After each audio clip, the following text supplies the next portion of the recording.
Ladies and gentlemen, welcome to Man in America. I'm your host, Seth Holhouse. So today's interview, I feel like might be one of the most important interviews I've ever done.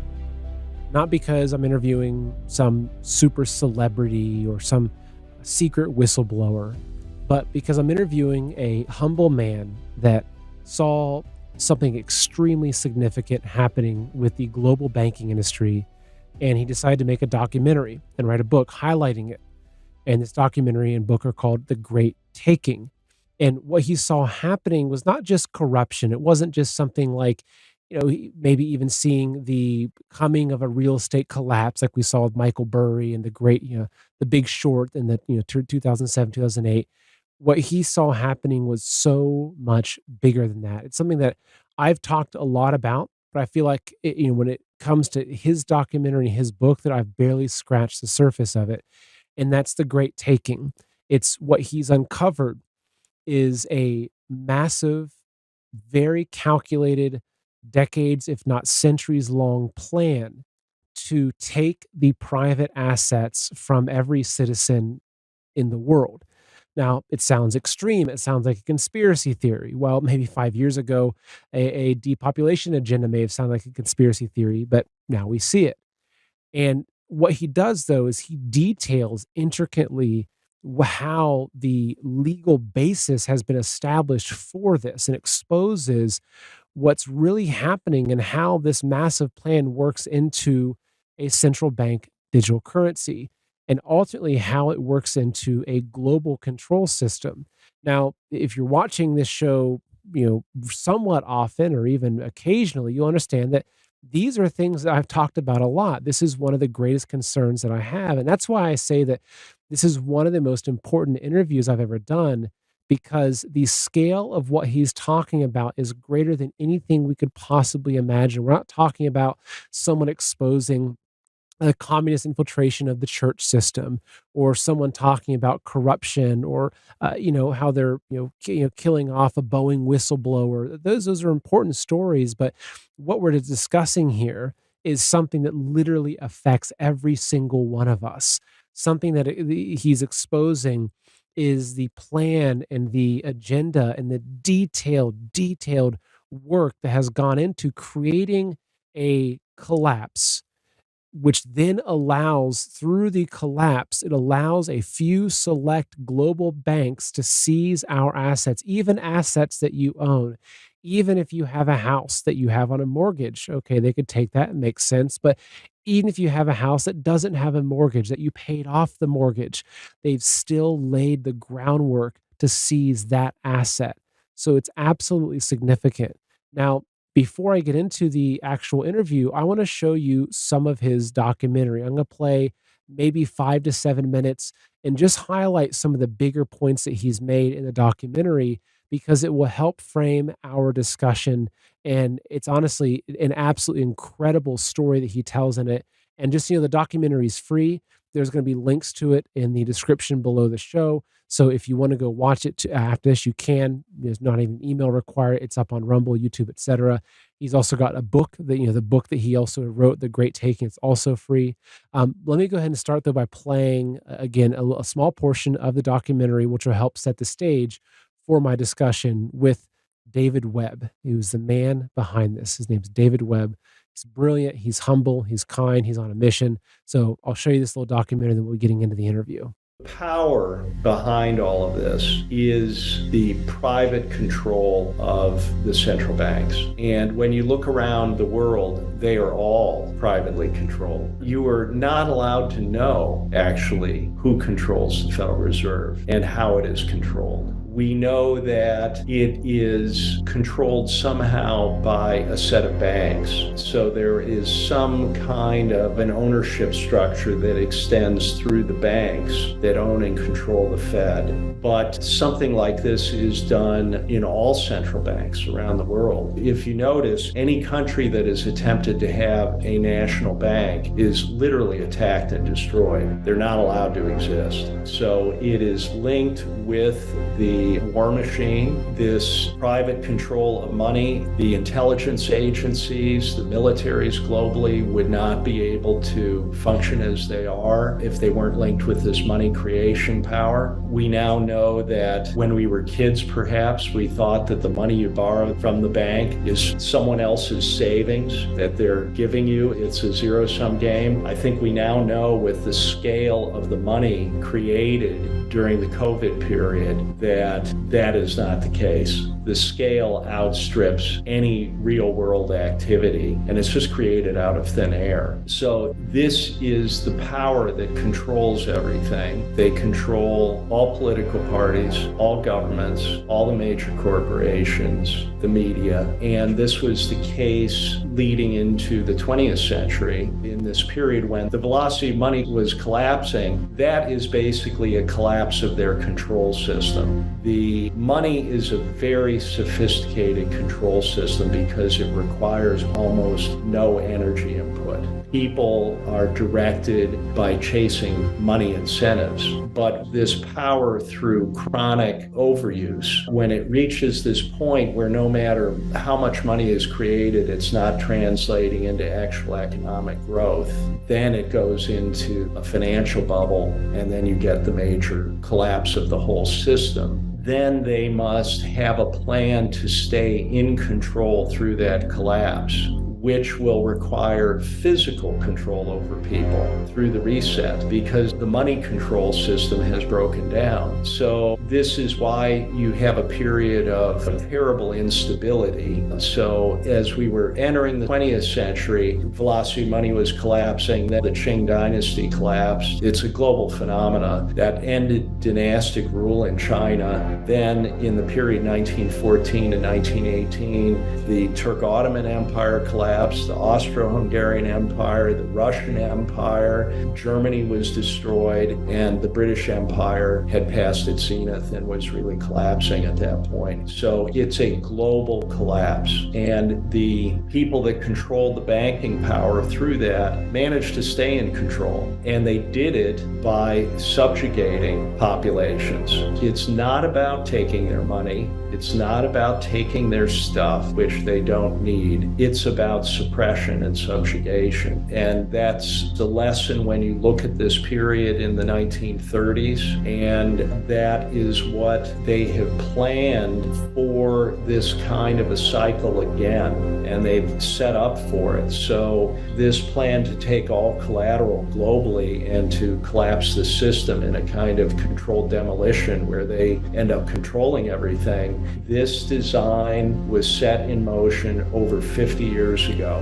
It may have had a longer planning horizon than that, but we can see actual concrete steps beginning in the 1960s with dematerialization. So when this is unfolding, this wave of insolvencies, and it creates an urgency to take the collateral, people will be terrified. They will be panicked. And we know that fear shuts down critical thinking. So people will be in panic mode. I've always been interested in what happened in the 30s because of talking about these things with my father who lived through that and what I saw happening in Cleveland when I was a boy. I'd try to talk with anyone who had lived through that time. And I asked my aunt what had happened in the 30s, and she said, well, suddenly no one had any money. And I said, what do you mean? How could that be? And she said, well, no one had any money, and even wealthy families didn't have any money. And she knew families in which their daughters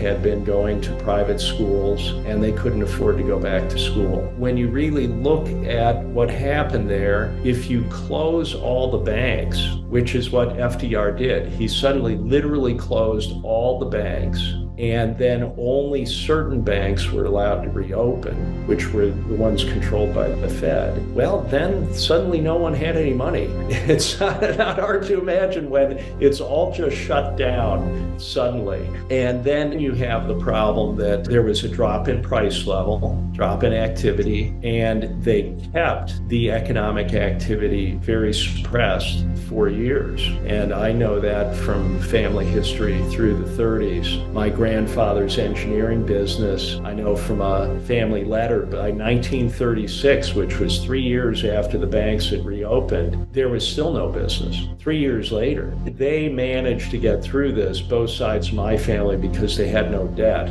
People were more conservative then, but it was very difficult.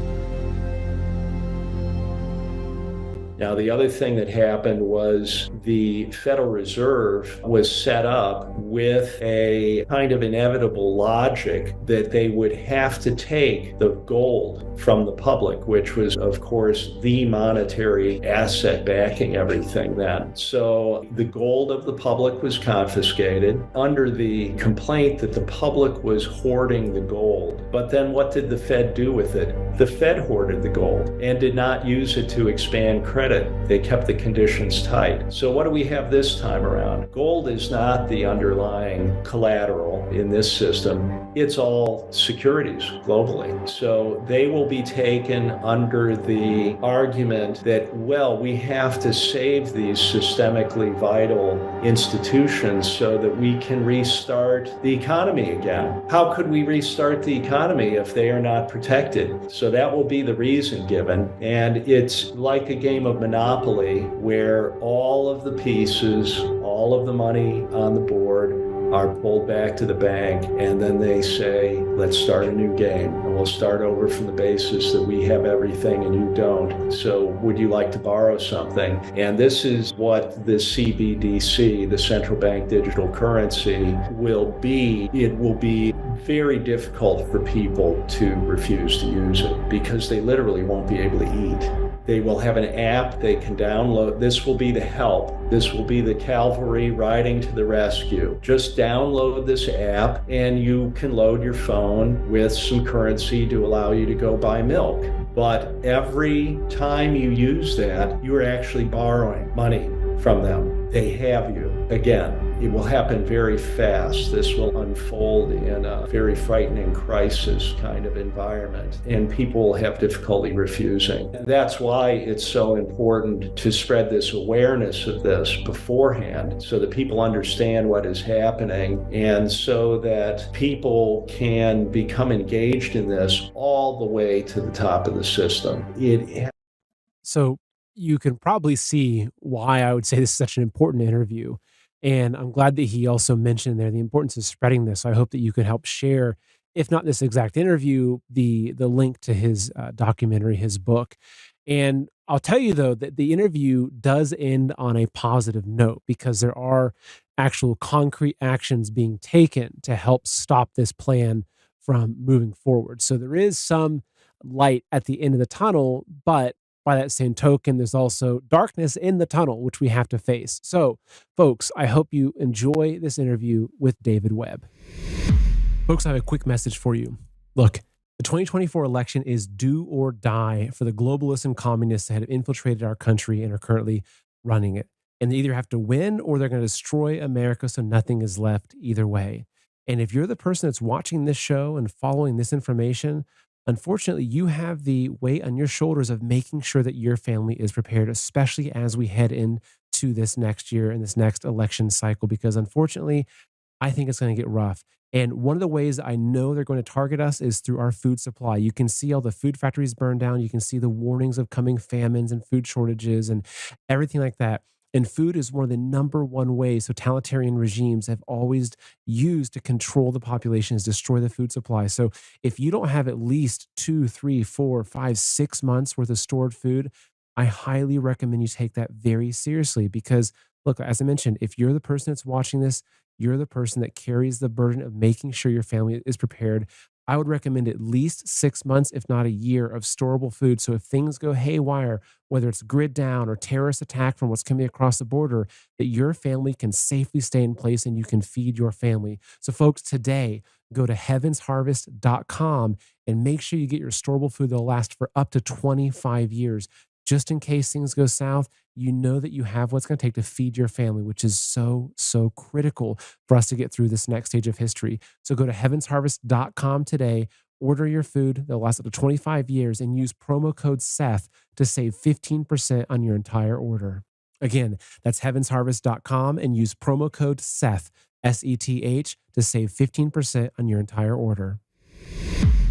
David, it is such an honor to have you on the show. I've been waiting for many months for this, and I have to say it's great to finally have you here. So thank you for making the time for us. Thank you, Seth. It's thank you for having me, and I apologize that it's been difficult to make it happen, but a lot's been going on over the last few months. That's certainly true. So you're the man behind the Great Taking, which I gave a little bit of a preview for that to folks before the show started, which is free to watch. I'll make sure people can have access to that, in the links below. So how about let's just start with a quick background about yourself, and then we can dive into a little more of the main points of what the Great Taking is. Yeah, thank you. Well, I guess I'm a finance guy, narrowly narrowly expressed. I as I explain in the prologue to the book, I probably would have become a physician. That would have been more my inclination, but I ended up going into business really to pursue a need to know what was going wrong in the economy, in the financial system. I'd say Ed Griffin, who I've met recently, really started the same way, out of this awareness that something is not right here, and then just followed that thread. So I ended up going to New York City, getting into investment banking. I worked in mergers and acquisitions. I worked in private equity on a big scale. I eventually ended up running hedge funds through the dot-com bubble and bust, the Asian financial crisis, I have learned about things from the inside by doing things. And so, with the Great Taking, which I think is honestly, it's perhaps the most important documentary I've ever seen, just in terms of the scale. And I think when someone understands the true significance of it, it's monumental in the narrative that you pull together. And so, with your background, obviously in very high level finance, and with the knowledge that you've brought in, but also with the knowledge of your own story and your family living through the Great Depression, and asking your father, and then the notes and information you've received to piece that together. If someone were to come to you and say, "Hey, David, I only have a minute or two.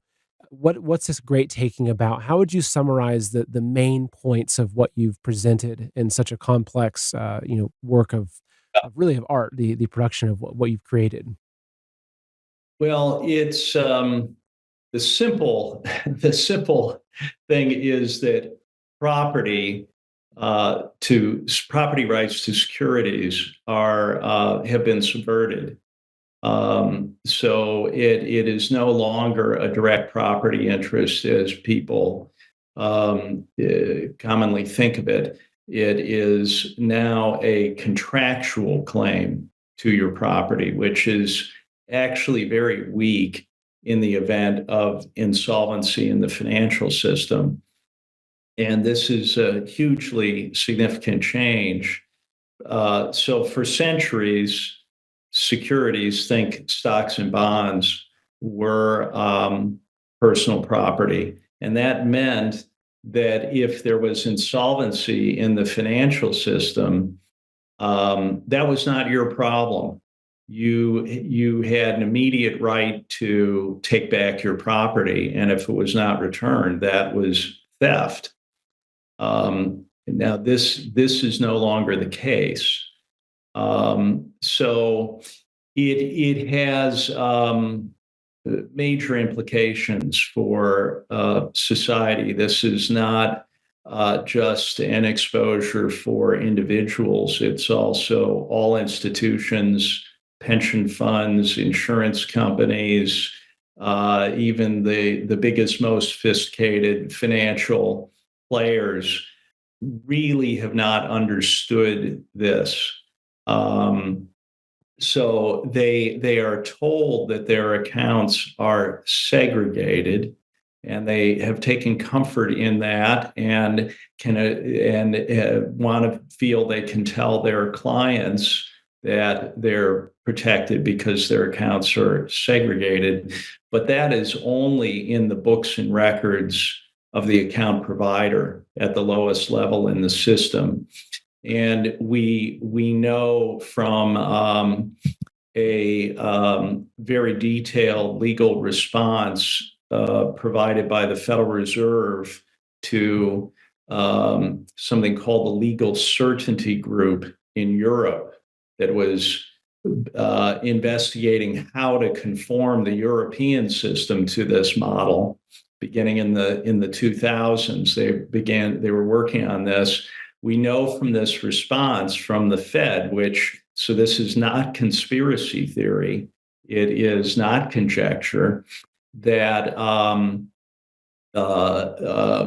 this is how the system operates, and that segregation of accounts does not obviate this structure. All securities are held in these vast pools, from which the at higher levels in the system, that collateral or those stocks and bonds are used as collateral and taken out of these pools, or extended as collateral from these pools without restriction and free of payment, and they're being used to underpin the derivatives complex. So the legal changes that allowed this to happen were implemented first quietly in all 50 states in the United States through a change to something called the Uniform Commercial Code. And this is what the Fed explains and makes clear in their response to the European authorities exactly how this works. So it's when this change was made in 94, it's no coincidence that that is the point when the derivatives complex began growing at a horrific rate, really. So derivatives are contracts. They are not things themselves. It is a contract written describing the behavior of something else. And that results in a payment being made or received based on the behavior of this other thing. Or it may be for delivery of something physical. This is how derivatives started, were commodities contracts where a farmer would sell forward the crops and for delivery at the time that they were ready to harvest. They served a social purpose, these derivative contracts, but beginning in the 90s, there was a tremendous growth in these types of contracts relating to all manner, really anything you can imagine. So by growing from essentially nothing in the early 90s before this change was made, by 2001, derivative contracts were about twice global GDP, twice the size of the global economy. And that's when I was becoming very concerned about it. By 2007, they were 10 times the size of global GDP. So from 2 to 10 times in a fairly short number of years. Now it's estimated that perhaps they're 20 times the size of global GDP. So what has enabled that is the use of these vast pools of the public's investment capital as the collateral underpinning this complex. But even then, all securities outstanding are just a fractional backing for all of these derivative contracts outstanding. So when there is a major collapse, there will be a kind of game of musical chairs to get a hold of that, to take that collateral. And it is only the biggest banks that have the priority to take that collateral.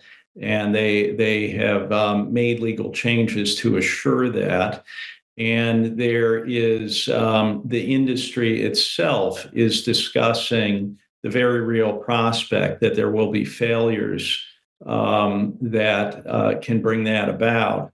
So we know that a system is in place for all of this collateral to be transported essentially on an automated basis in a crisis. As the value of securities fall, there will be escalating calls on an automated basis for more and more collateral.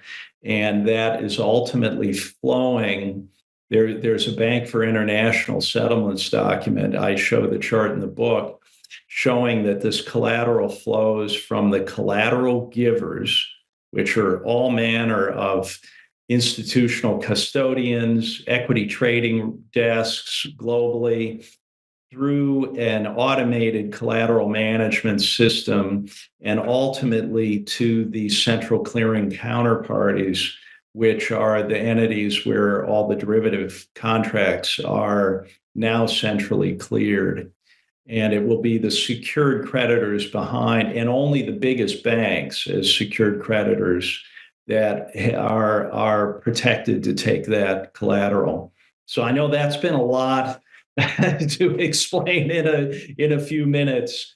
I apologize if it's difficult to follow, but we can unpackage it more if you like. No, it's great, and I say with confidence that I think the folks that watch my show are probably following along quite well. They're very intelligent, very well researched, and I almost weekly am covering a lot of these topics about central bank digital currency, the banking system. I've had the great G. Edward Griffin on many times, and so Wow. these are topics that I'm really I think are very important. But let me give my maybe my third grader understanding of what you just said. So in your documentary you reference the Great Depression and how basically at that time there's obviously we had bank runs and there's a bigger picture happening, but fundamentally a lot of the small and medium-sized banks were closed down and everything was consolidated into the bigger banks, and that was just the banking industry. Whereas right now, so you mentioned securities, right? So this is, a mortgage, a 401k. Say you've got $1 million in the stock market. It's how I understand it is almost everything that we own that we're not just holding in our hand, right? If I have a 1 ounce silver coin, they can't come and take that in a way that this system does, where it's automated and everything. But all of the majority of the assets, even if I have a savings account with, Bank of America, for instance, that basically that what they've done is they've slowly and quietly changed the laws so that if there is a financial collapse, like similar to say what happened in the Great Depression, that what happens, if I understand correctly, is that everything that is these securities, which is funny, it's such an oxymoron. It's like the least Yes. secure. It's not a secure thing. It's the least I secure. say they are now insecurities. Yes. So that in that event of a financial collapse, that basically these handful of big banks and global banks basically sweep the entire monopoly board. They take everything on the board for themselves, and they make the words of Klaus Schwab of "you'll own nothing." They make that true because all of the assets that we think are secure, even our money in the bank, whatever it is, that all gets taken. And legally, they've laid the framework for this, so all of those assets basically get seized by a handful of big global banks, and the majority of people around the world, especially those that haven't prepared in some way, are literally left with almost nothing. Is that an accurate, although Yeah. dystopian way of understanding it? Yeah, I call, I've taken now to calling the great, well, the Great Depression, that was the Great Taking 1.0. This is the new and improved, Great Taking 2.0. And what is different here is the taking of even things that we have not borrowed against. Oh, That's the okay. subterfuge. That's the big change. It has been a recurrent cycle that the banks create money, and then in a downturn, they can actually orchestrate a downturn in which businesses and individuals that have borrowed lose their assets that they had borrowed against. Folks, at the very heart of our democracy lies a principle we hold sacred: free speech. It's the cornerstone that supports every freedom we cherish. Yet, in today's digital age, discussions about our wealth, our rights, and our future are being silenced or overshadowed in mainstream narratives, leaving many feeling voiceless in conversations crucial to our financial independence and security. This is where wealth protection research steps in, armed with a mission that's never been more critical. Wealth Protection Research is not a financial advisory firm. They're defenders of free speech committed to giving a voice to the silenced. Wealth Protection Research tirelessly seeks out financial experts. These are the voices that challenge prevailing narratives, especially as we navigate the uncertainties of the 2024 election. Wealth Protection Research has created a 2024 Election Wealth Protection Report. This free report highlights the three best ideas for protecting and growing your money heading into the 2024 election. It contains ideas the mainstream media won't even touch, and listeners can get it completely free. So text ideas to 76626 to claim your free copy. If you believe in the sanctity of free speech and the importance of financial freedom, then act now. So text ideas to 76626 to claim your free copy of this 2024 Election Protection Report. It's time to widen the scope of what we're told, to hear the ideas the establishment does not think you can handle, and to take control of our financial destinies. So, folks, today, text ideas to 76626 to claim your free copy. So this is a centuries old process, and that's what was done in a big way in the Great Depression. What is different now is the ability to take securities, stocks, and bonds as the because someone else, other entities, are using that as collateral. So it's not that you have borrowed against them; it's done without the knowledge of the public. So this is the new and improved feature this time around. I think the taking of property, that would happen the old-fashioned way, which is that you have debt that you can't afford to service now because you're in a financial crisis and price levels have fallen, and that's exactly what happened in the Depression. But property that real property that one owns free and clear should be relatively safe. It's just that so as I say to people, get real, eliminate debts, hold real things. But the overall objective is to create deprivation, and it's really a global hybrid war that we're in. So the people behind this do not want you to have a parallel system, a way to function. Otherwise, it's when we look at what was done in the Great Depression, G. Edward Griffin talks about this in Creature from Jekyll Island, which I had actually not read before writing the book. I knew about this from my father, who had gone through this and read a lot about it. And but now I've read Creature from Jekyll Island. I think it is absolutely monumental, hugely important work, and all the references that Ed Griffin has in there. And the Jekyll Island our lives have kind of gone in parallel. My father actually took me to Jekyll Island as a boy. So he was that interested in it. This was in the 1960s. So, and it is a huge event in world history. The creation of the Federal Reserve, that's where the moorings were slipped. But as Ed Griffin explains, the main objective of um, the cartel that came up with this scheme was their main concern was that the banking system in the U.S. was operating without them, that the growth in banking was in banks that they did not control. And that industry in the US and actually globally was operating so well that the industry did not need their credit. So they couldn't get control of the industry and they couldn't get control of these other banks. So to understand this, their scheme, they created a financial crisis. J.P. Morgan was essentially a front man for the European banks. They created a financial crisis in 2007 to create the justification for reform of the banking system.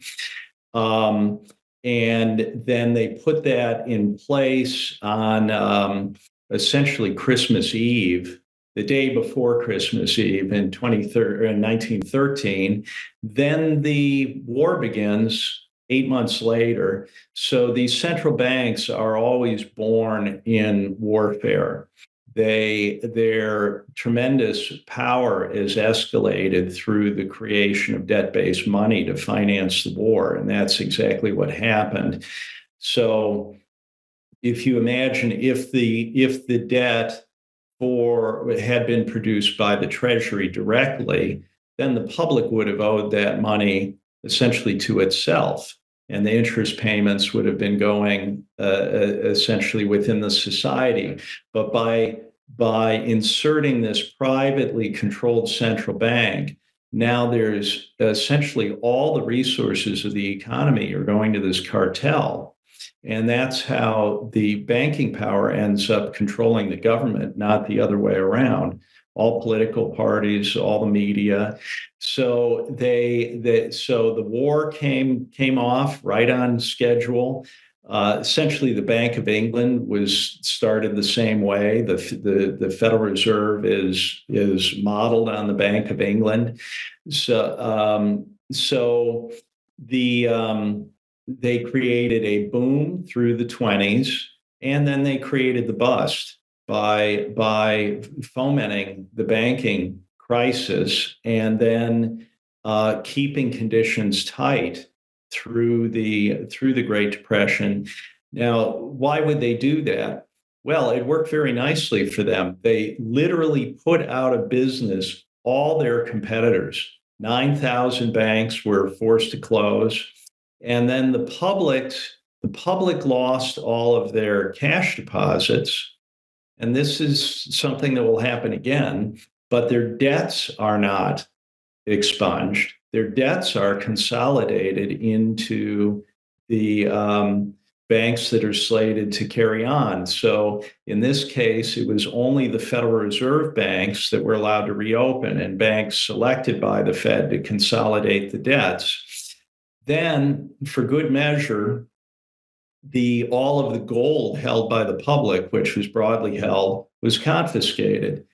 And it was done under the rationale that the Fed needed the gold in order to expand credit. But then the Fed did not expand credit. They kept conditions tight. So what was the reason? It's so that the public had no parallel system. The public could have resorted to using gold as a means of exchange. So they had to take it. And this is the reason for going through this is to explain it's really about eliminating any type of possible resistance or parallel system. So having real things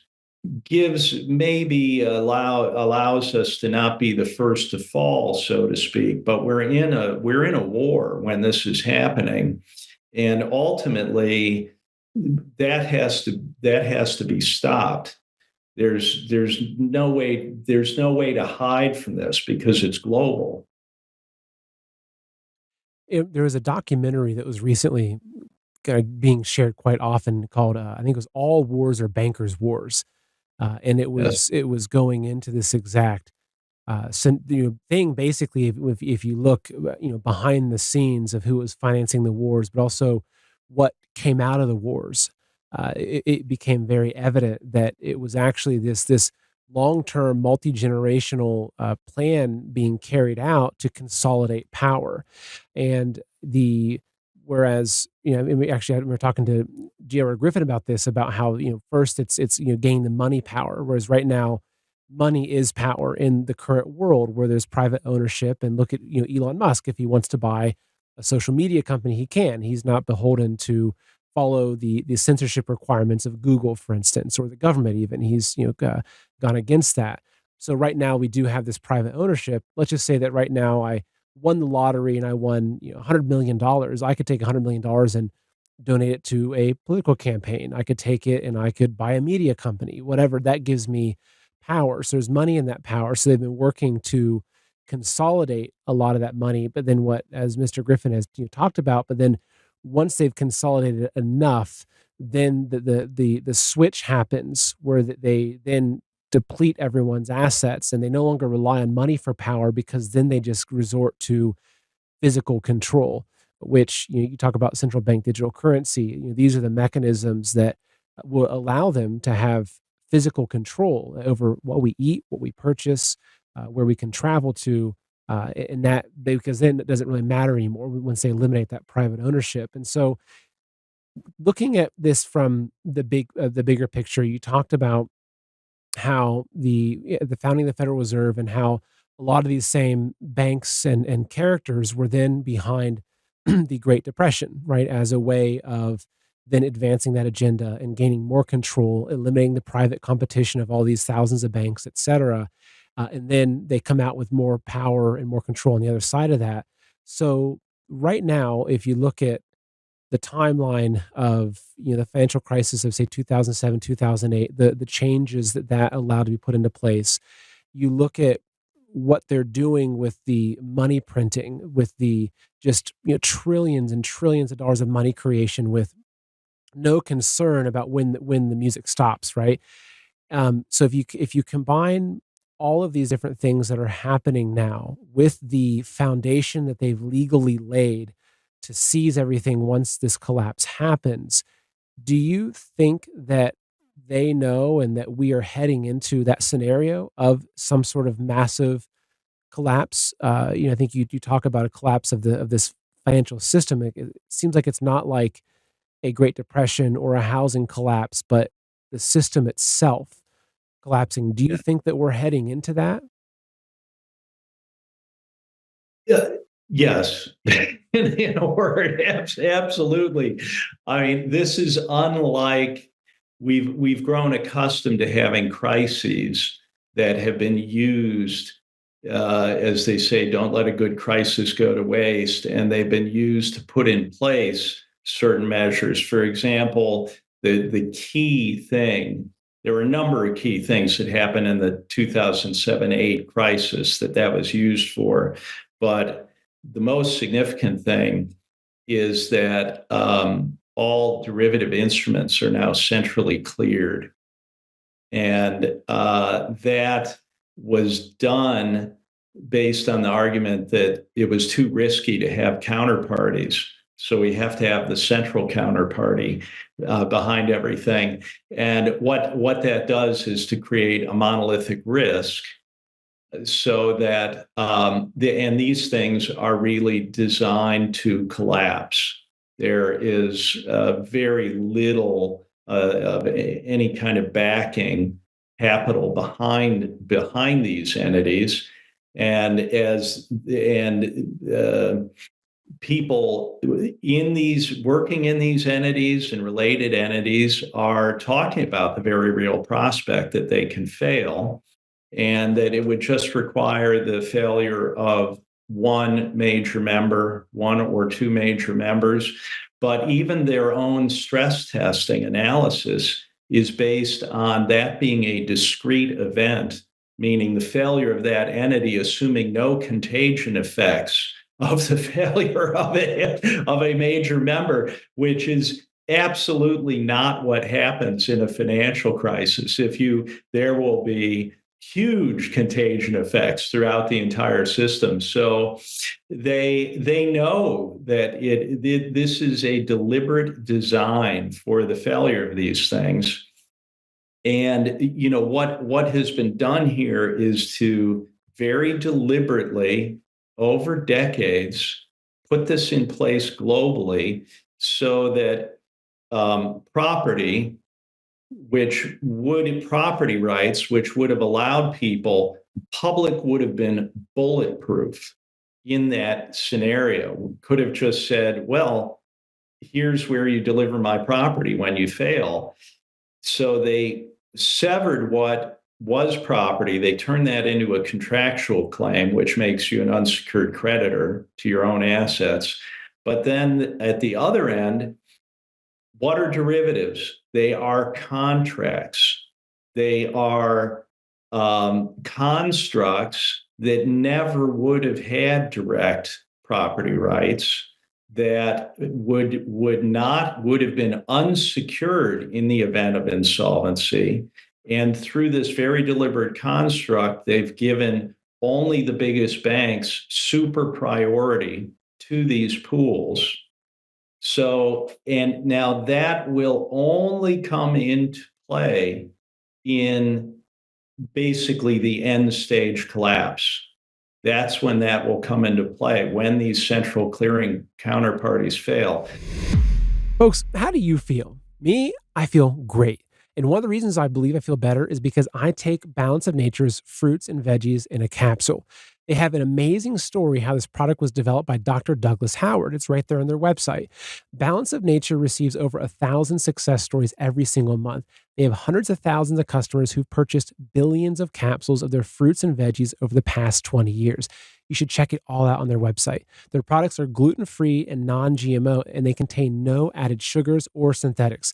I think if you're looking for something to make you feel better naturally, you should definitely give Balance of Nature a try. In fact, order today. Whether you order online or call them direct, you must use the promo code SETH, that's SETH, to get this special offer of 35% off plus $10 off any additional sets, plus free shipping and the money back guarantee. So call them at 800-2468-751 and use discount code SETH, or order online at balanceofnature.com and use discount code SETH to get 35% off. So it won't be, the lead up to this may be smaller entities that are failing leading up to that. But it is deliberately planned and implemented. One can see that it is there's an intelligent design behind it. It's irrefutable that this is the case.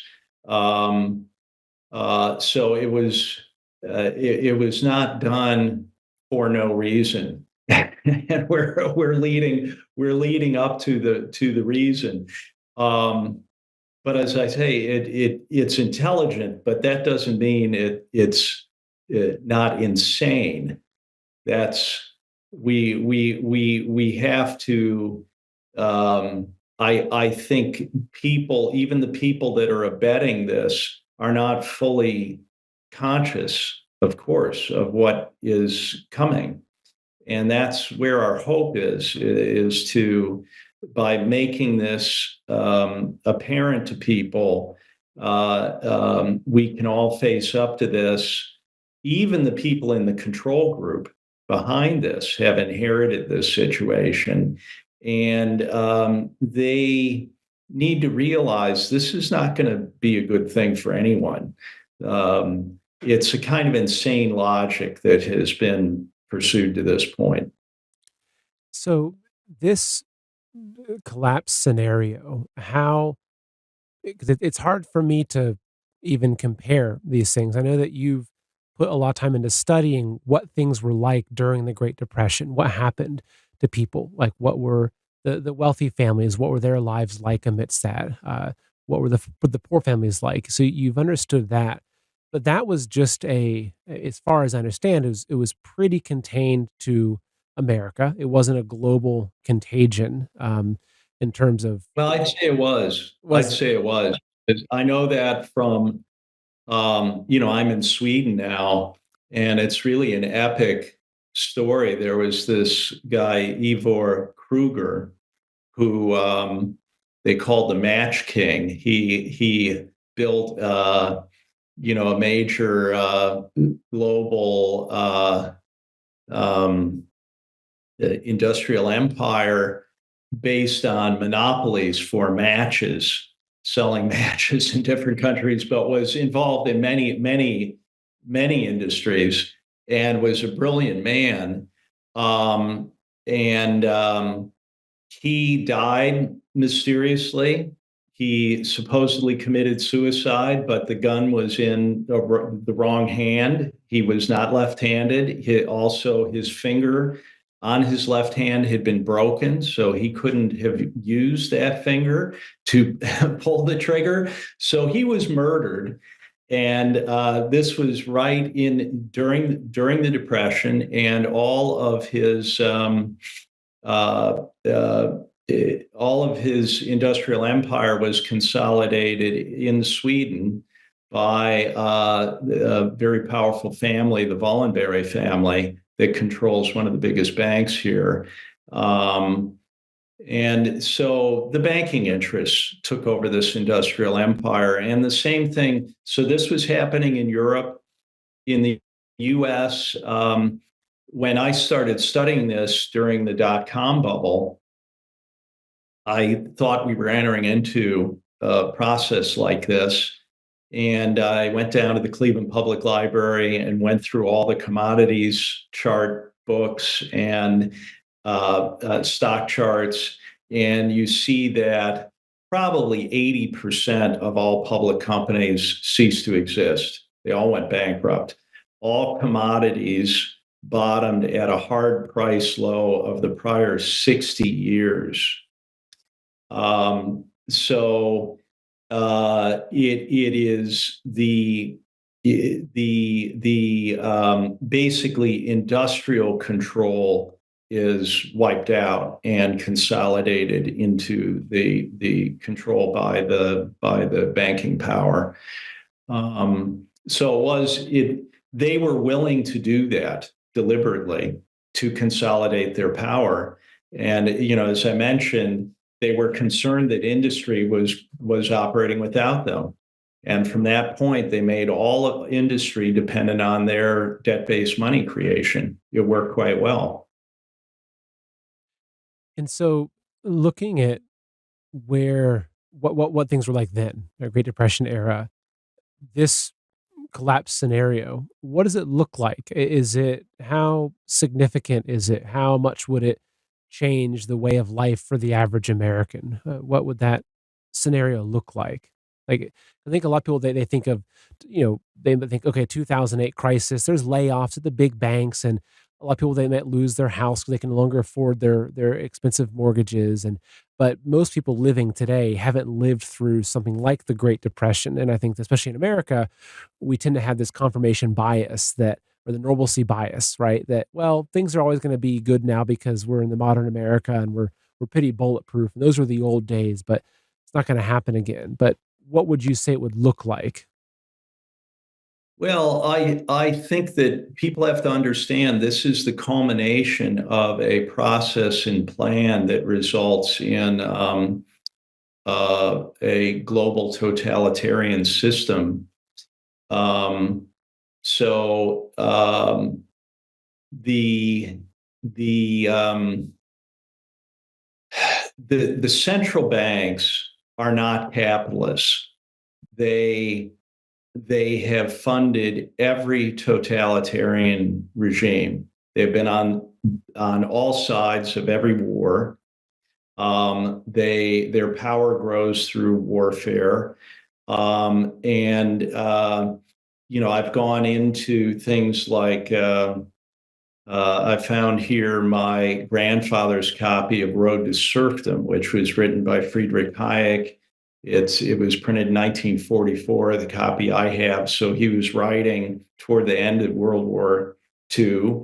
And he was pointing out that even he was saying we will win this war, but that the people controlling Britain are the same people, essentially the same people philosophically as the National Socialists, the Nazis. So what does he mean by that? The Fabians were getting underway in the early 1900s, or maybe latter 19th century, and they are they are basically, they're totalitarians. They are so they their symbol is the wolf in sheep's clothing. It is, and the name Fabian is taken from the name of the Fabius, the general who defeated Hannibal, and the idea is an incrementalism, no direct confrontation, but their philosophy is that when the moment comes, they must strike with everything, or the moment will be lost, and that's where we are now.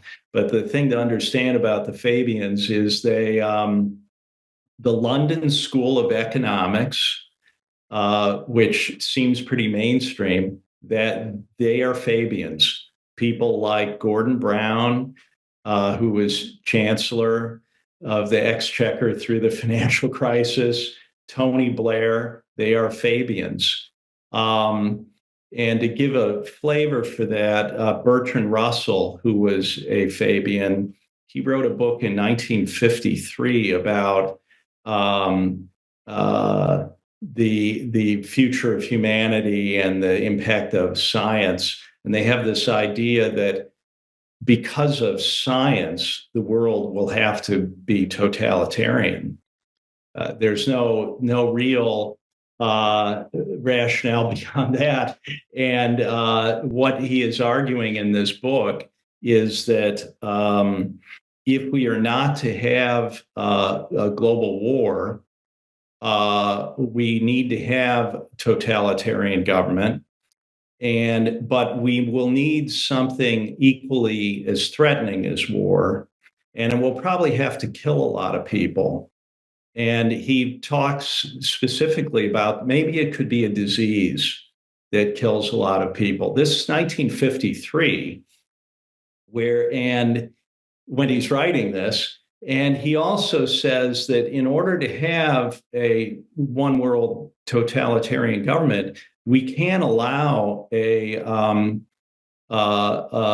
free society anywhere, because that free society would then outcompete the totalitarian system, both because it would be more efficient, but because people would be fighting for their freedom in that system. So the objective is comprehensive totalitarian control. And this philosophy has been at work for a long time. And I think I think this book is having a big impact because it shows that this isn't conspiracy theory. You can see this. These documents are all primary source documents. We can see in their own documents that this is real. So, what will it be like? It is. We will have no individual freedom. And going hand in hand with this, there is for whatever reason, a penchant to reduce the population, and this has been present in their planning documents for decades. So again, it is something that is not. There isn't a logical reason for it, but they believe it's necessary to do that. And we see that one of the things that is present in these documents from that period of time, mid-century, is the idea that, well, if we're not going to have war, maybe we have to create a global pollution problem, some kind of a global issue that will create an imperative to reduce the population. And we can see that this is really what's happening.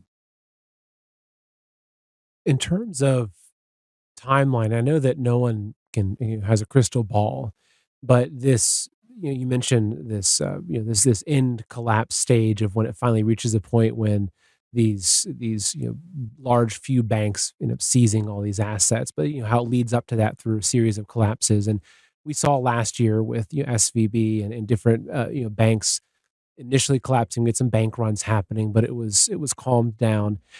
In terms of the overall timeline of this, is this something that you think would happen within, could it be as soon as the next couple of years, or are we talking another couple of decades, or based upon what you see happening with the global markets and the debt creation, everything, what does your gut tell you on when something might start really happening in terms of this collapse scenario?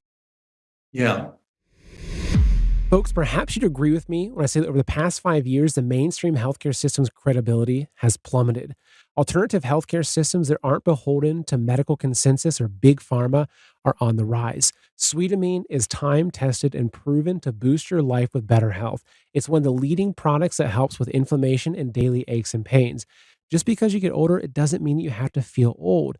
And folks, did you know that most of the diseases that make people sick and die these days are rooted in chronic inflammation, oftentimes due to glycine deficiency? So sweetamine is composed mainly of the amino acid glycine, the nutrient that the immune system uses to regulate inflammation. So with once daily sweetamine, most people feel the reduction in pain after just a few days. So I challenge you to the 12-day sweetamine challenge to fight inflammation and take control of your health today.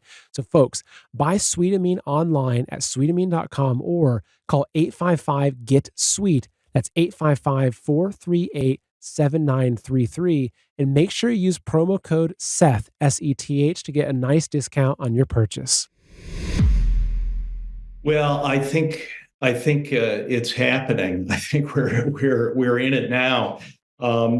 What so Again, the last financial crisis was used to create an imperative for a bank resolution authority in Europe, which was getting underway in 2014, and there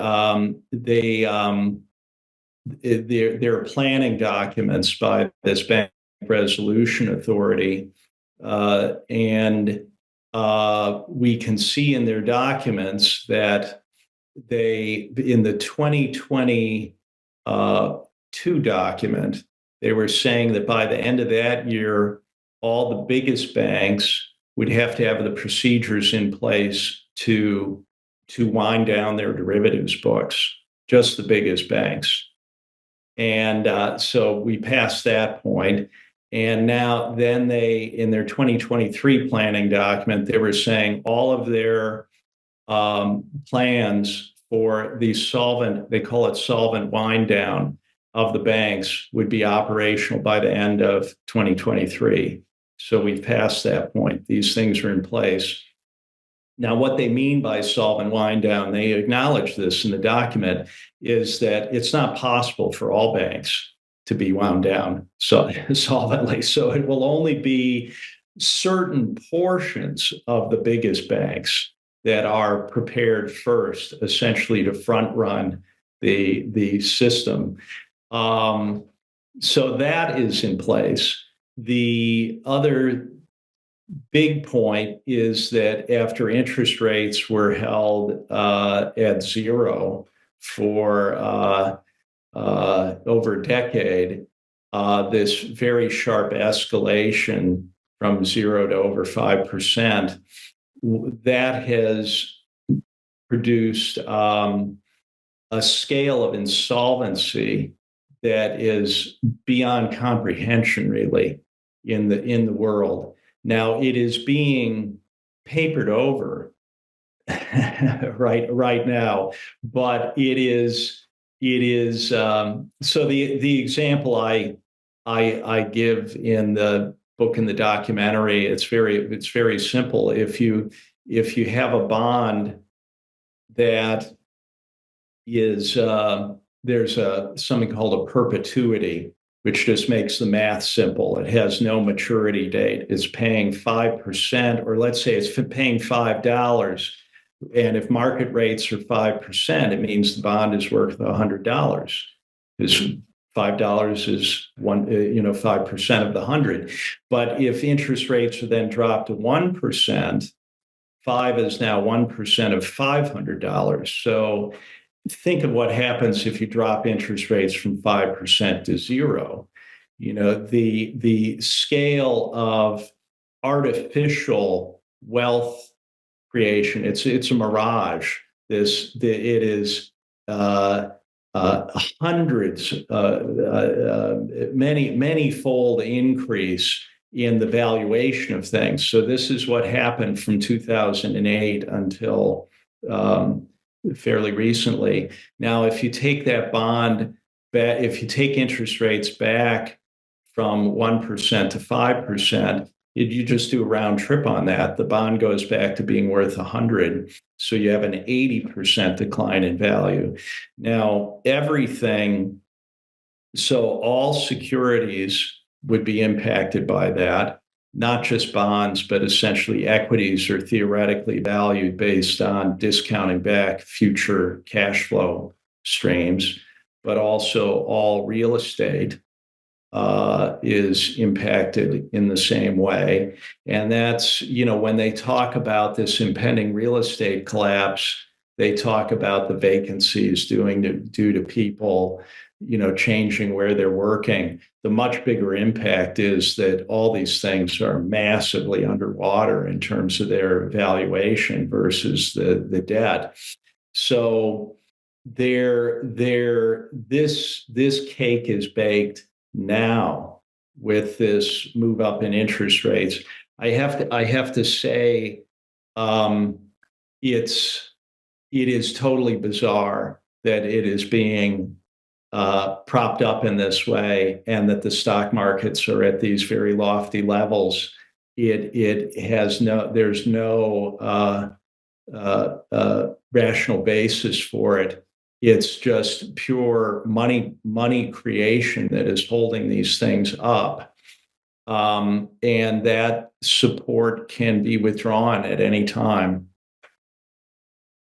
So basically, they're in a position where as soon as they want to, they can pull the rug, and the whole thing just comes down. Yes, yes. And so, for people that are watching this, one thing that I try to always remind people is that knowledge is power, information is power, and sharing this with as many people as possible is important. Especially the documentary or your book, which you've given for free graciously to anybody who wants to find it. They're all over, and I'll put the links below. So that's one thing, because eventually it gets to the right people. I know that even President Trump came out somewhat recently with a message saying there will never be central bank digital currency, with a very strong position against that. I know that actually a lot of that, one of my good friends has the ear of President Trump and has educated him a lot on these things. And so that is just from an average person that has the right connections. It's trying to bring these things to those levels, which is important. But for people that are worried, and I'm not expecting financial advice, and I know you're not here for that, but for people like me who are thinking, okay, what about that savings account? What about, whether I had money in the stock market or there's money sitting in a 401k? What should people do, or what do you think is safe? Because to me, how I look at it is that there's this giant boat that we're all on, which is this current financial system that we've all tethered ourselves to, that has some freedom to it, but we're not in control of it. And there's another boat that's being built that's full of prison cells. And I think that the idea of the elites is to sink this boat. Everyone freaks out. There's only one other boat left, CBDC. where we go climb on that ship and they give you your own prison cell, and now they control everybody that was on the previous boat. Whereas what I'm looking at is, what are the life rafts? What are the ways that we can maybe not have infinite, freedom, but at least be not the first people to get sucked into the system and hopefully form some level Yeah. of resistance? What are your recommendations for people? Yeah. Well, I start off by saying that if you can get out of debt, if you have things that you can sell to pay off your mortgage, uh, you should really think about doing that. But I also want to say to people, there are many people that won't be able to get out of debt, and they have a lot of company. So it has been done to society. It is such a broad condition that I want to say to people, don't do something that will destroy your happiness and the happiness of your family and your marriage. Um, the most important thing is to have a sense of well-being through this time. And um, but if there are things that you can do to help you to feel more secure, eliminating debt is a good one. So, for example, I've had money in IRAs. I've taken Now I'm old, so I can take money out of the IRA, but I've taken money out of the IRAs just to have it not in that structure, and so it's not crazy to do that and pay off debts if you can do it. Then thinking about your, as I say, get real, have land that you own free and clear. Think about having the capacity to produce your own food to some extent. Have a big garden, a small orchard, have a greenhouse. Learn about doing these things, making compost.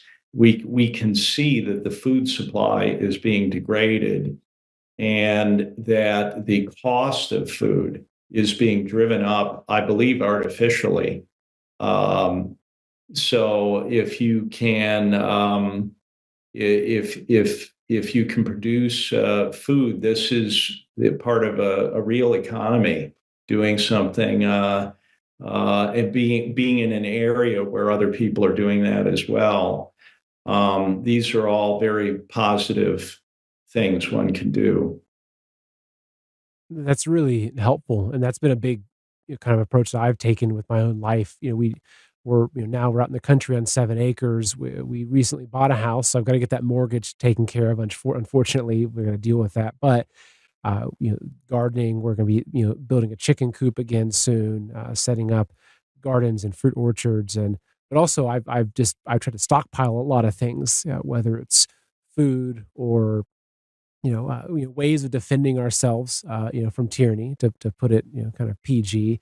And even, for me, I've also thought, precious metals as a safe haven for some store of wealth outside of that. I don't have a lot of confidence in, say, holding a box of $100 bills stuffed somewhere. I'm not sure what that could do in the future, Yeah. but what are your thoughts on precious metals? Is that, I know that under FDR they were confiscated, but it seems like that now the scale of what they're doing now is so much bigger than that. Like, if they can take all these securities, they're not going to come door to door looking for your 8 ounces of gold or whatever. So I think that there's some Yeah. changes in that. But what are your thoughts on that? Well, I think it helps you to not be the first to fall, so to speak. To have, and I would say that the Federal Reserve was set up under the Federal Reserve Act, but with a construct that would give them the rationale to confiscate the gold, because they issued money based on the gold backing they had. We can see now that the collateral backing is all securities, so essentially control of all public companies, certainly. If you control those securities, you control all of the assets behind those entities as well. So that is the backing. Precious metals are not used in that way now, but I think my message is they will eventually get around to that. So we it ultimately it will be a matter of enough people waking up to stop this at some point. It's a question of how far it will run before it's stopped.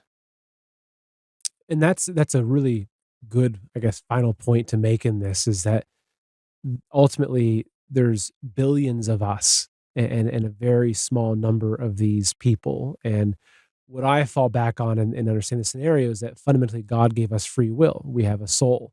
And I think the people that we're up against at the very high levels maybe don't believe in God or maybe are worshiping something else for all we know. And I think they've underestimated that we do have free will and that if enough of us can come together and oppose what they're doing and form our own communities and parallel economies and get out of their systems, that's my goal. It's kind of like if you say, okay, well, what is it? It's like, well, I want to become really hard to kill. I want to become really, really difficult for them to get rid of. So if they cause famine or collapsing, whatever it is, and you're like, yeah, that one Seth guy, he's still going there. He's still eating his chicken eggs and he's gardening and he's got his freeze dryer. He's working and because then I can be someone that can help other people. And that's it. It's like look, it's going like to Star Wars and it's the rebels, the resistance that they've figured out ways of hiding and getting by and slowly building a force that can oppose this. And I guess that's what I am. I'm the guy that sees it coming, and I'm saying I'm going to rebel in all the ways possible, and become very difficult to snuff out.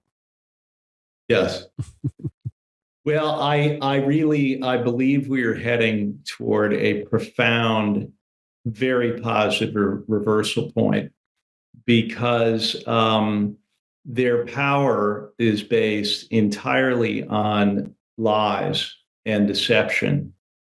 And once there is sufficient awareness, the spell is broken because these once lies really become fully apparent, they have nowhere to run. They have nowhere to hide from what they have done.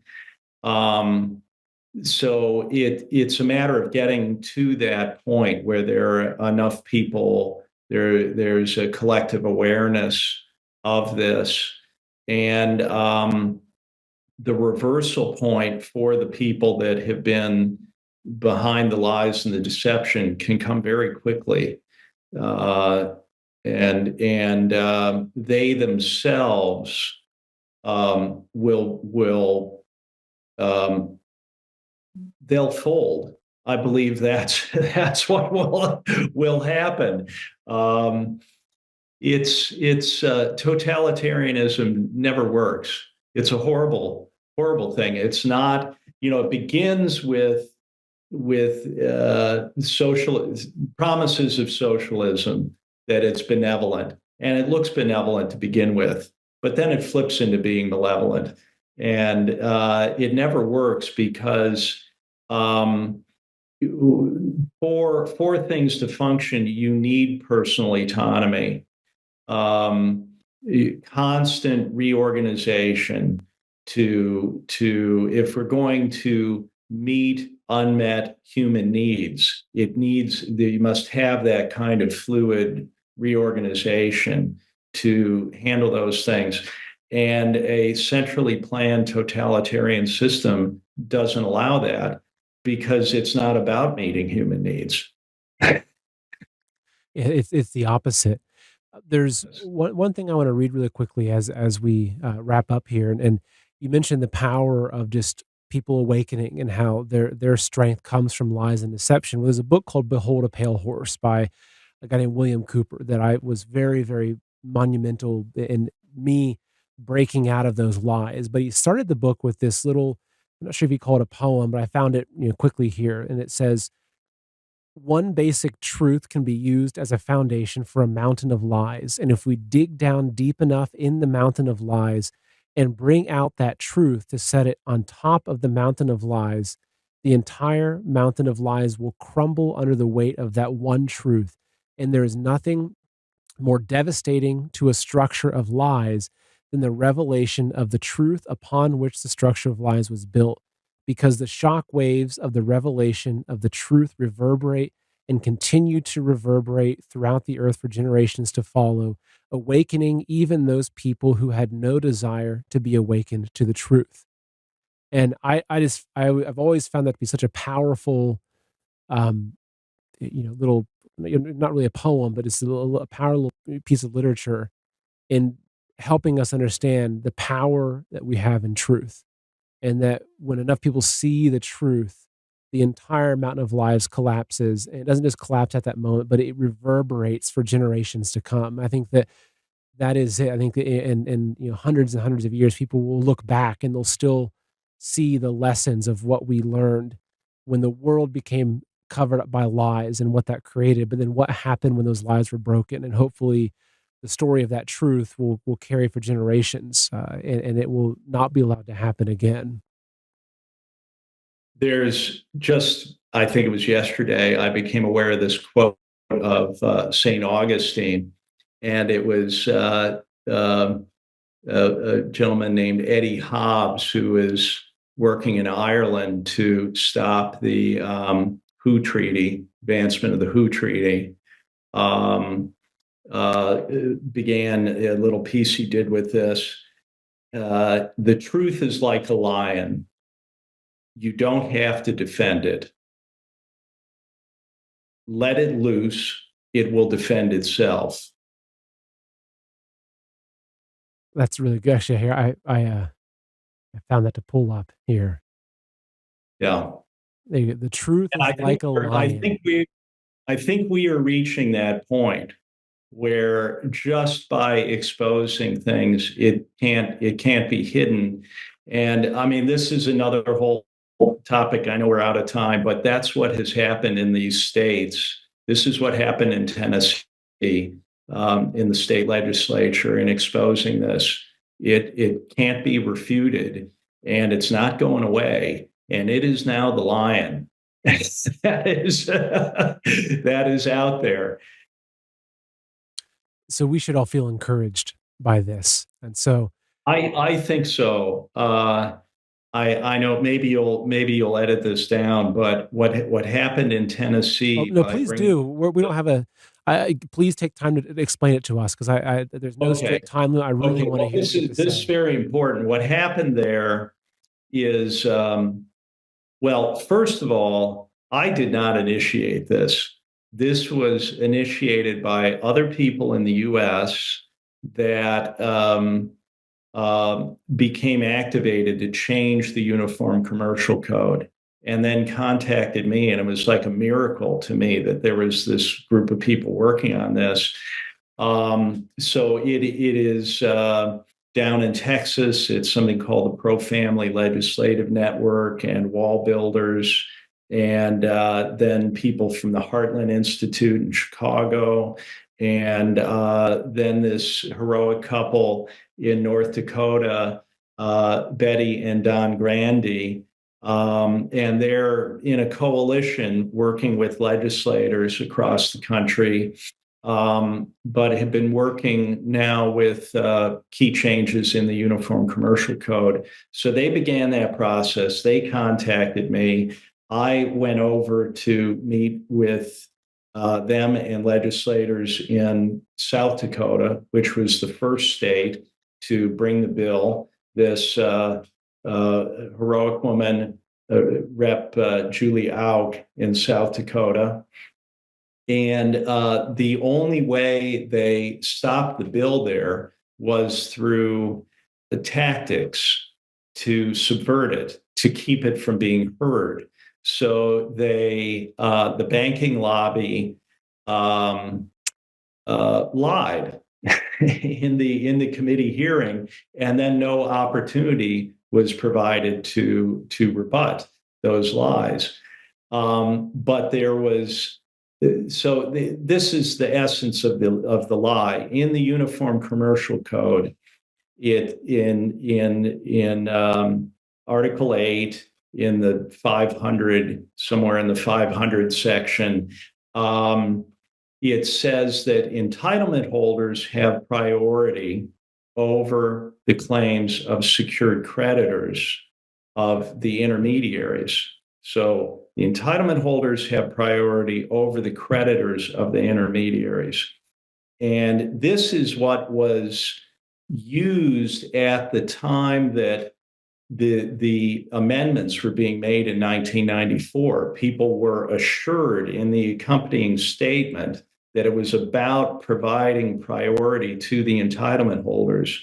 But then they never went on to disclose the exceptions to that. And the banking lobby did the same thing. They read this statement. They did not go on to read the exception. And the exception is something you could drive, a lot of ocean liners through. The exception is that if the creditor of the intermediary has control over the security, the creditor always has priority. Now, what is control? It's a concept in bankruptcy. They talk about, have you perfected control over the asset? And control just means that creditor has the power to sell it, has the power to act on it. And in an indirect holding system that we have now, they always have control. When we had stock certificates, it was clear who had control. If you had the certificate, you had it. If you turned it over to your broker had control and could pass it on. So with this indirect holding system, it is always possible for some entity within the securities complex to have the legal ownership and control of the security. So they have assured that. The second exception is that if the creditor is a creditor of a clearing entity, that creditor always has priority. Now, go back to what I explained about the derivatives, the central clearing counterparties. What are they? They are clearing entities. So creditors behind that are counterparties on derivative contracts with those central clearing counterparties, they have a security interest in that collateral under those contracts.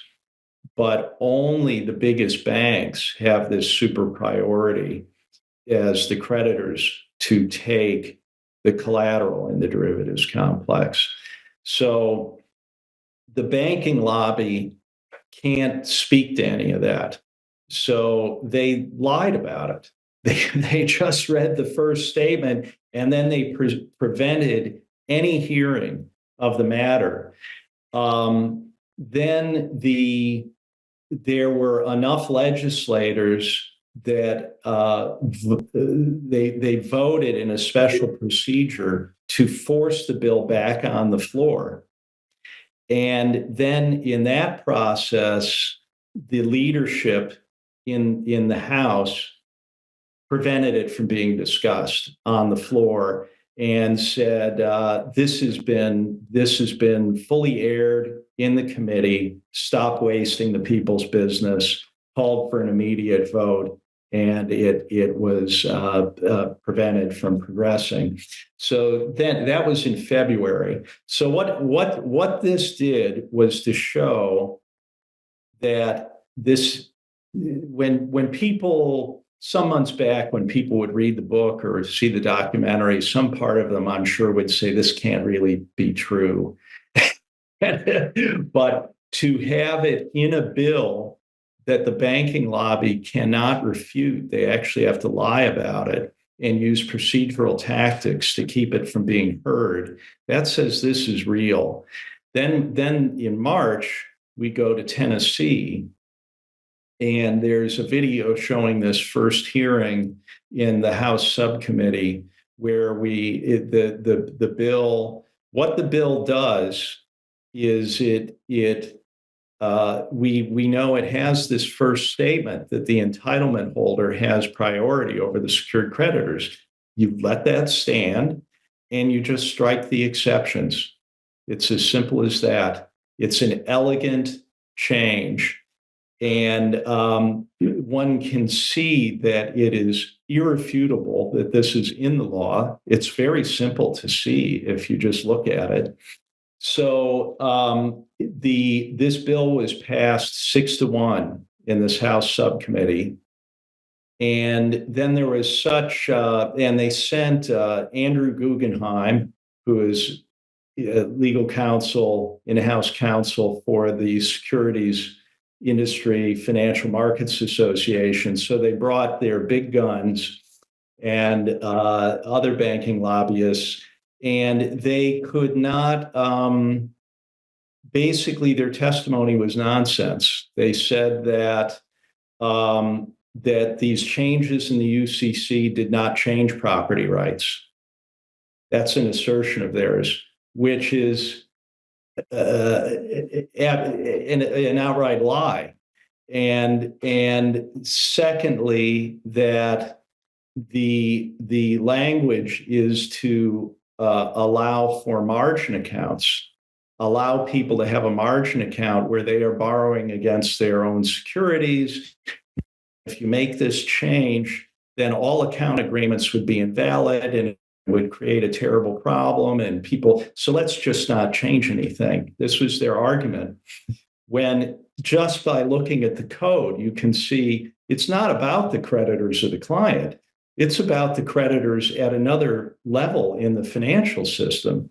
So both of their arguments make no sense. This is the best they can do, which again, this is where the truth is like a lion, and it's not going away.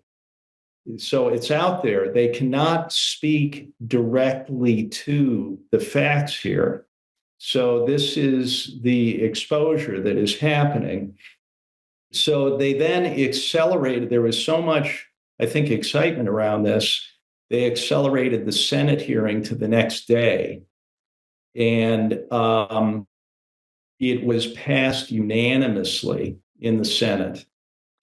Now, this is the very exciting thing about it. In the Senate Republican majority leader voted for this. And in the House subcommittee, the Democrat chairman of the Black Caucus in the state voted for it. And as Betty Grandy pointed out, you now have something of national implications because it is a nonpartisan people issue. So the lines are being drawn as to whose interests are really being represented here. So then we stayed into the next week to see it through because it had to clear the full House committee. And we were systematically meeting with all of the representatives on the full House committee, and that was going very well.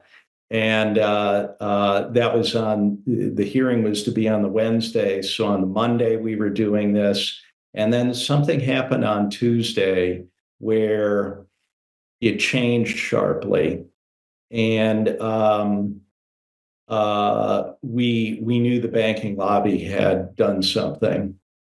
And what they had done was gone to the treasurer of the state and said that if you do this, we will withdraw services from the state. And then the next day in the hearing, they literally said that. They said that if this is done, services will be withdrawn from the state. Financial services firms will not be willing to operate in the state. And they also will not operate with any other firm that is operating in the state. And this banking lobbyist went on to say that this would be bad for DTCC. This would be bad for Depository Trust Corp. This is after their only argument was that the language in here relates to margin loans. So, so you see what I mean by the lion. The lion has been released, and it will defend itself at this point. And so were the actions of the banking lobbyist able to then change all the votes and get it thrown out, or did the Well, what they did was the treasurer went to the Speaker of the House, who went to the chairman of the committee, who said that this has to be stopped. And what they have done is said this needs to be referred to summer study. Now we know, we've been told summer study is where bills go to die. yeah. It's a way of preventing it from progressing. But again, the lines are being drawn here that this now, if this is a partisan issue, it's the people versus the banking power. That's what's happening here. And people in Tennessee, it's going to be a difficult choice. It's a matter of facing them down. Will they actually withdraw services from the state if the state were to make this simple change that shouldn't actually change anything? They're coming down so hard on this because what it would do for the first state that does this, if you understand that in the current system, the secured creditors of the intermediary have this super priority. And it's only the biggest banks that are in the protected class that have this super priority.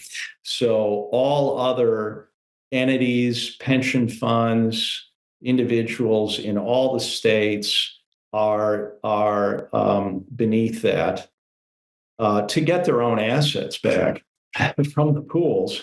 Now, if you have a state like Tennessee that would just strike the exceptions that allowed these other creditors behind the derivatives contracts to have priority, if they just strike that, now all of the entities in that state have structurally a priority to the entire pool.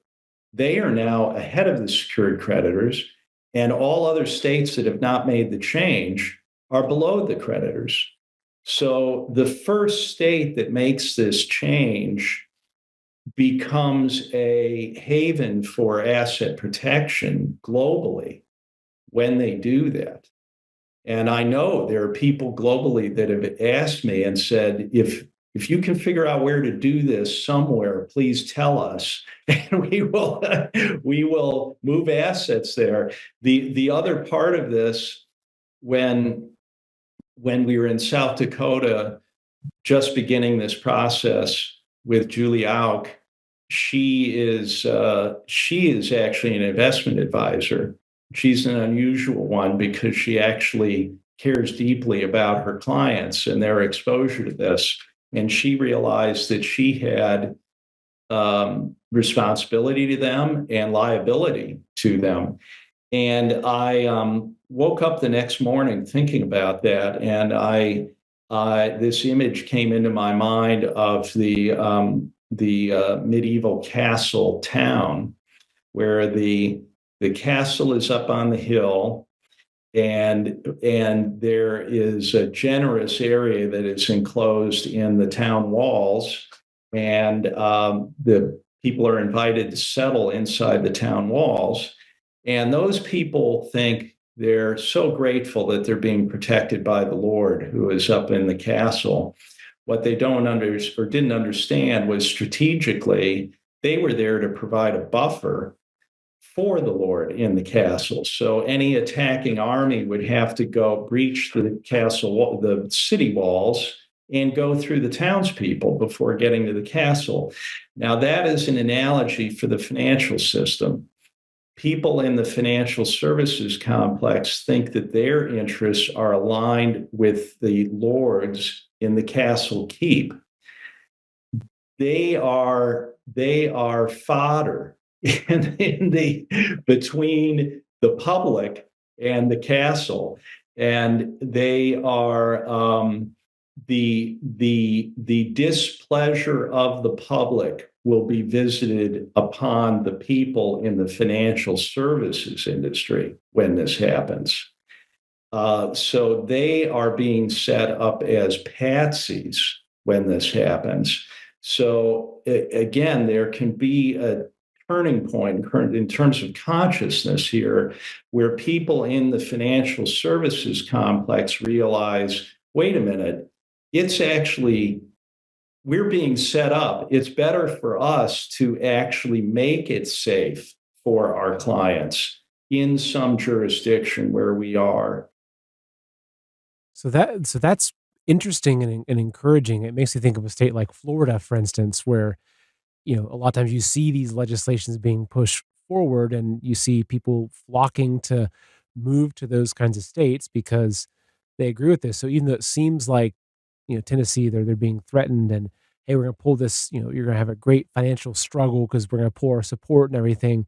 It seems as if the opposite would happen. That the first state to do this would then have a massive inflow of probably investment money coming in, people coming in because they look at that as the safe haven. So, I mean, it's encouraging, and the reality is that it hasn't happened yet. This collapse, this great reset hasn't happened yet, and so we still do have a window of time to undo the foundation that they've put together to make sure that they take everything. And it again, it brings me encouragement that this is America. This is where we, at a state level, we can affect these changes, and we have these rights if enough people come forward, which is encouraging.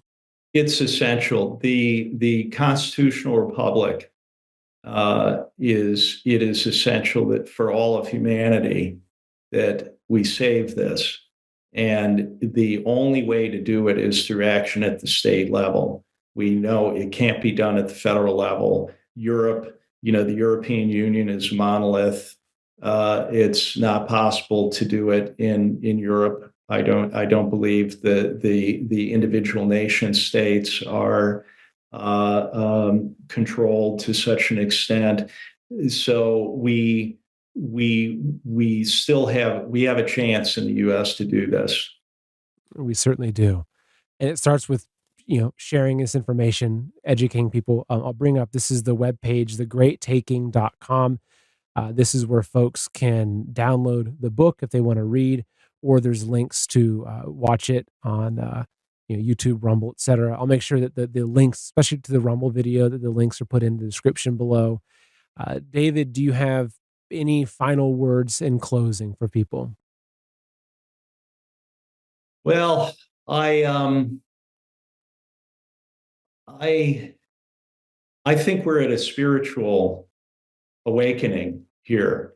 The evil we're facing is so um, manifest that we have to face up to it. We have to welcome that we know it's better than not knowing what we're facing, and then we have to transcend that. We have to pass through that, and it will it will ultimately be the world is actually benevolent and abundant, and what we're dealing here is it's all artificial. It's all a construct, and it can all go away like a bad dream. Once enough people understand this, and we're going to get there. Well, great words to conclude with. And I thank you. I really thank you for what you've done, the information you've gotten out there, for even for giving us the time today. I know that you're a busy man, and I appreciate it. And I hope that I can help spread this message even further. And if there's more that I can do, please let me know. Because, pardon me, this is probably one of the most important interviews I'll ever do, because this is something that affects everybody in a very real, pardon me, in a very real way. So thank you very much, Dave. I really appreciate having you here. Thank you, Seth. I've enjoyed it. You're a good man. I can see it. Thank you. Thank you. I got a little choked up by my scratchy voice. So, yeah, I appreciate that. I can see it in you too. And maybe it's our Ohio roots that Yes. brings it out in us. Well, thank you again. I look forward to having you on again. Thank you so much, David. Hey, folks, I've got a quick message for you. So I'm sure you've heard a lot of people, myself included, talking about the importance of buying precious metals, gold and silver. But what's really behind that? Is just a thing of, hey, buy this gold, buy this silver, right? Or is there something deeper that we should be looking at? So I recently came across some figures about house prices. So in 1930, the average family home was approximately $4,000. Fast forward to 2023, the average family home is just over $400,000. So you have to ask yourself, why is that? Is it because things have just gotten more expensive? No, it's actually because the dollar has lost 99% of its value since 1930, right? When people talk about the collapse of the dollar or inflation, this is what it means. Now, let's take a look at gold. So in 1930, if you wanted to purchase your home in gold, it would take approximately 200 gold coins. So 200 gold coins would purchase the average family home in 1930, about $4,000. Now, if you, instead of buying a home with that gold or cash, you set those aside. If you set aside $4,000 in cash in 1930, it would be worth $4,000 today. What can you buy with $4,000? Can you buy a family home? No, you can't even buy a crappy used car. But if you set aside $4,000 worth of gold coins in 1930, which is 200 gold coins, 1 ounce coins, that would be worth approximately $400,000 today. And this is the key lesson about precious metals. It's not about getting rich. It's about putting your money into an asset that protects you against inflation and against the destruction of the currency, which is what happens to all fiat currencies, especially now we're in the end days of the dollar. And so that's why it's important, maybe not all of your money, but a portion of your money, a portion of what you have, I highly recommend putting it into precious metals of gold and silver, because what it's doing is it's protecting you. This is an asset that has stood the test of time, not just stood the test of time since the 1930s. We're talking about the rise and fall of civilizations. Gold was used to buy houses back in ancient Rome. It's still around. It's an asset that will forever have its value. So folks, if you want to do this and you need someone that you can trust, there's no person I can recommend more than Dr. Kirk Elliott. He's a very good friend of mine. He's a strong Christian patriot, and he's out to really help people to protect their savings and what you've worked for against the destruction of the dollar, not to mention also protecting it against the dangers of central bank digital currencies. So to learn more about this, go to goldwithseth.com or call 720-605-3900. Again, that's goldwithseth.com or 720-605-3900. Both those places will allow you to set up a quick appointment where you can talk to a wealth advisor that will help get you started on this path. Again, goldwithseth.com, 720-605-3900.